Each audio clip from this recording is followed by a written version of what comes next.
Guys, क्या shampoo इस्तेमाल करने के बावजूद भी आपका हेयर फॉल होता है, यानी कि बाल झड़ते हैं? अगर ऐसा है तो आपका शैम्पू इस्तेमाल करने का तरीका शायद सही नहीं है। कैसे, मैं आपको बताता हूं।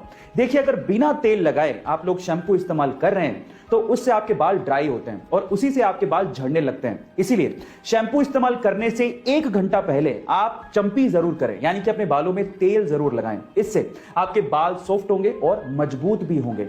गाइस, अगर आपने हमारे सोलर सिस्टम के प्लैनेट्स को बड़े ध्यान से देखा है तो आपने जुपिटर के ऊपर ये लाल धब्बा जरूर देखा होगा। पर मेरा सवाल यह है कि आखिर ये लाल धब्बा है क्या? नहीं, ये कोई लाल चट्टान नहीं है, बल्कि ये 350 सालों तक, जी आप ठीक सुन रहे हैं, 350 सालों तक एक्टिव रहने वाला एक तूफान है। और इस तूफान का साइज इतना बड़ा है कि इसमें हमारी धरती तक पूरी की पूरी समा सकती है।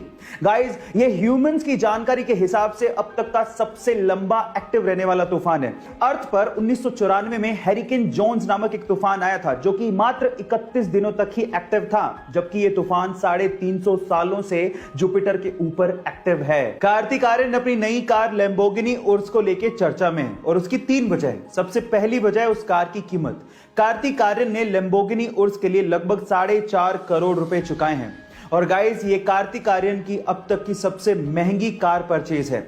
दूसरी वजह है कि कार्तिक आर्यन को इस कार की डिलीवरी 3 महीने बाद मिलने वाली थी, जो कि कार्तिक आर्यन को मंजूर नहीं था। और सिर्फ इसी वजह से इटली से मुंबई तक ट्रांसपोर्ट करने के लिए कार्तिक आर्यन ने इस कार के लिए लगभग 50 लाख रुपए एक्स्ट्रा खर्च किए। और तीसरी वजह है कार को खरीदने के बाद उनके द्वारा डाला गया सोशल मीडिया पे कैप्शन।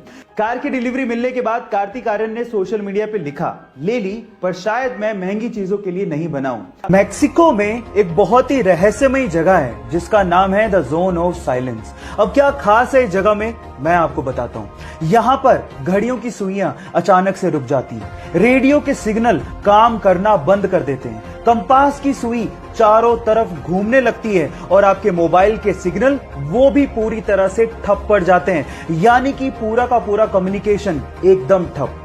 सबसे मिस्टीरियस बात यह है कि the zone of silence, Bermuda triangle और गीजा के पिरामिड वर्ल्ड मैप पे एक ही लाइन पे हैं, यानी कि तीनों मिस्टीरियस जगह अलाइंड हैं। अगर आपको भी ये लगता है कि ऑर्गेनिक फूड पेस्टिसाइड फ्री होते हैं और उसकी वजह से वो ज्यादा हेल्दी होते हैं और नॉर्मल फूड इतने ज्यादा हेल्दी नहीं होते as compare to organic food, तो आप लोग गलत सोचते हैं।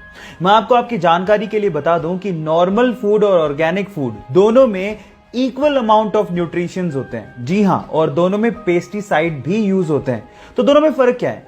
दोनों में फर्क सिर्फ इतना है कि ऑर्गेनिक फूड में जो पेस्टिसाइड यूज किया जाता है वो नेचुरल होता है, ह्यूमन मेड नहीं होता। इनफैक्ट अगर आप नॉर्मल सब्जियों को भी उतनी शिद्दत से धो के पका के खाओगे तो वो उतने ही हेल्दी होते हैं जितने की ऑर्गेनिक फूड होते हैं। गाइस, आप लोगों ने लाइफ इंश्योरेंस, हेल्थ इंश्योरेंस और ऐसी बहुत सारी इंश्योरेंस पॉलिसीज के बारे में सुना होगा। जब आपको इन चीजों में नुकसान हो जाए तो आप कंपनी से क्लेम कर सकते हैं और वो आपको बदले में पैसा देती है। लेकिन क्या हो अगर कोई एलियन आपको नुकसान पहुंचा दे? क्या इसके लिए कोई इंश्योरेंस पॉलिसी के बारे में आपने कभी सुना है? शायद कभी नहीं सुना होगा। लेकिन यूएस के फ्लोरिडा में एक एजेंसी ऐसी है जो एलियन एब्डक्शन पॉलिसी प्रोवाइड करती है, और वो भी मात्र $20 में।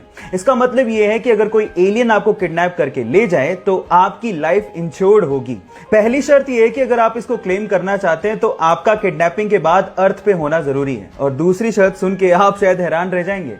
इसको क्लेम करने के लिए आपको जिस एलियन ने किडनैप किया है उसका सिग्नेचर आपके पास होना बहुत ज्यादा जरूरी है। अगर इंडिया में कोई ये पॉलिसी बेच रहा होता तो लोग जरूर पूछते कि मेरे माथे पे कुछ लिखा है क्या।